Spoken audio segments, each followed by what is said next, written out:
আসসালামু আলাইকুম, আশা করি সবাই ভালো আছেন। আপনাদের জন্য নিয়ে আসলাম ডিমের একটি ইউনিক রেসিপি, ডিমের মগজ রেসিপি। চলুন দেখে আসা যাক এটি তৈরি করার রেসিপি। তো এখানে প্রথমে আমি বেশি পরিমাণে সরিষার তেল নেব, তারপর দিয়ে দেবো এখানে মরিচ কুচি আর কিউব করে রাখা ছোট করে পেঁয়াজ কুচি। এখন এগুলো আমি 2 মিনিটের মতো ভাজবো, বেশি ভাজবো না। তারপর দিয়ে দেবো ছোট করে কেটে রাখা টমেটো কুচি। এখন এগুলো আমি একটু ভেজে নরম করে নেব। তারপর এখানে আমি দিয়ে দিব হাফ চা চামচ আদা বাটা আর হাফ চা চামচ রসুন বাটা। এগুলো একটু নেড়ে চেড়ে তারপর এখানে আমি দিয়ে দেব গুঁড়া মশলা।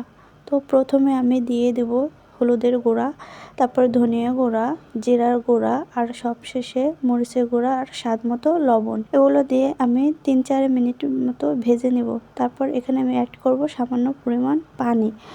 তারপর কিছুক্ষণ এটা কষানোর পর আমি এখানে দিয়ে দিব সিদ্ধ করে রাখা ডিমের ব্রেড।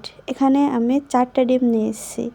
এখন আমি এটা একটু মশলার সাথে ভাজবো।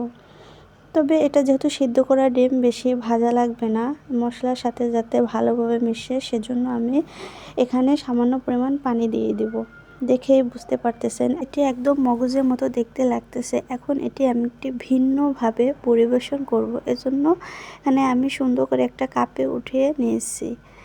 মাশাআল্লাহ, কত সুন্দর হয়েছে দেখেন। আপনারা যারা সিদ্ধ ডিম খেতে পছন্দ করেন না, তারা একবার হলেও এটি বাসায় ট্রাই করে দেখবেন।